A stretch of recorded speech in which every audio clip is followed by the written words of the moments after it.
Hi friends, welcome to my channel. இன்னைக்கு நம்ம பார்க்க போகிறது ஹெல்த்தியான ராகி தோசை ரெசிபி. நல்ல மொறுமொறுன்னு ராகி தோசை எப்படி செய்யறதுன்னு பார்த்தலாம். வீடியோக்குள்ளே போகிறதுக்கு முன்னாடி நம்ம சேனலை சப்ஸ்கிரைப் பண்ணிக்கோங்க. கூடவே பெல் சிம்பிள் கிளிக் பண்ணி ஆல் அப்படிங்கிற ஆப்ஷனும் கொடுத்து வச்சுக்கோங்க. வீடியோவை ஃபுல்லாக ஸ்கிப் பண்ணாமல் பாருங்கள். இந்த தோசை செய்கிறதுக்காக இப்போ நான் 1 டம்ளர் உளுந்து பருப்பு எடுத்திருக்கேன். உளுந்து பருப்பை நல்லா கழுகிட்டு எடுத்துகிட்டு வந்தாச்சு.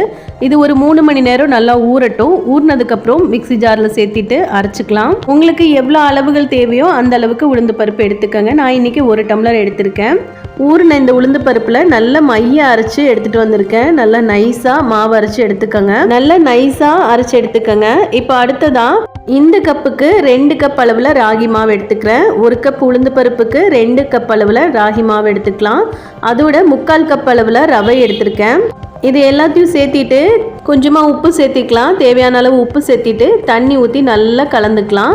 தோசை மாவு இட்லி மாவு பக்குவத்துக்கு நல்லா கலந்துக்கங்க. இந்த மாவில் இட்லி, தோசை, பணியாரம் எல்லாமே செய்யலாம். ரொம்ப பர்ஃபெக்டாக வரும். ரவை சேர்த்தி இருக்கிறதுனால நல்ல மொறுமொறுப்பாக வரும். தோசையெல்லாம் கண்டிப்பாக செஞ்சு பாருங்க. இப்போ இந்த மாவை நல்லா கட்டி இல்லாமல் கலந்து எடுத்துக்கலாம். மாவை நான் இப்போ நல்லா கலந்துட்டேன். கட்டி இல்லாமல் நல்லா ஈவனாக கலந்து எடுத்துக்கங்க. பாருங்க, இந்த அளவுக்கு கரைச்சிருக்கேன். இட்லி செய்யறதுக்கு அப்படின்னா நல்லா கொஞ்சம் கெட்டியாக கலந்துக்கங்க. தோசை செய்யறதுக்கு அப்படிங்கும்போது கொஞ்சம் தண்ணி ஊற்றி கொஞ்சம் லூஸாக கலந்துக்கங்க. இப்போ நான் தோசை மாவு பக்குவத்துக்கு கலந்து எடுத்திருக்கேன். தோசைகள் நல்லா சூடாயிருச்சு. லைட்டாக தண்ணி தெளிச்சுட்டு தோசை ஊற்றிடலாம். பாருங்கள் எந்த அளவுக்கு நான் கலந்து எடுத்திருக்கேன்னு. மாவு இந்த அளவுக்கு பக்குவமாக இருந்தால் பர்ஃபெக்டான தோசை வரும். நல்ல மொறுமொறுப்பாக இருக்கும் இந்த தோசை. கண்டிப்பாக ட்ரை பண்ணி பாருங்கள். உளுந்து பருப்பு மாவு மட்டும் அரைச்சிங்க அப்படின்னாலே போதும். எப்பவுமே இட்லி தோசையாக செய்கிறதுக்கு கொஞ்சம் டிஃப்ரெண்ட்டாக இந்த மாதிரியும் செஞ்சு பாருங்கள். அது ஹெல்த்தியானதும் கூட. இப்போ தோசைக்கு தேவையான அளவு நான் எண்ணெய் ஊற்றிக்கிட்டேன். கல்லில் ஒட்டாமல் எவ்வளோ பர்ஃபெக்டாக தோசை வரும்னு பாருங்கள். தோசை நல்லா வேகட்டும். அதுக்கப்புறமா நம்ம திருப்பி போட்டுடலாம். பாருங்கள், சுற்றியும் நல்ல கிறிஸ்பி ஆயிடுச்சு தோசை.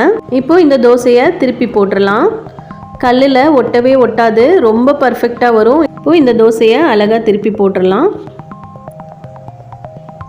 பாருங்கள் எவ்வளோ கிறிஸ்பியாக இருக்குன்னு. ரவையெல்லாம் சேர்த்ததுனால நல்ல மொறுமொறுப்பாக இருக்கும்.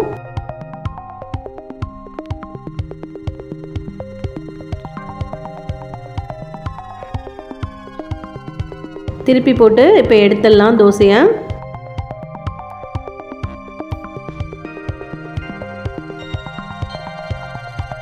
ரொம்ப மெனக்கெடாமல் கஷ்டப்படாமல் ஈஸியாக மாவரைச்சு இந்த மாதிரி ஹெல்த்தியான தோசை செஞ்சு பாருங்கள். இப்போ தோசை ரெடி ஆயிடுச்சு. இந்த தோசைக்கு தொட்டுக்கிறதுக்கு தேங்காய் சட்னி ரொம்ப பர்ஃபெக்டான ஒரு காம்பினேஷனாக இருக்கும்.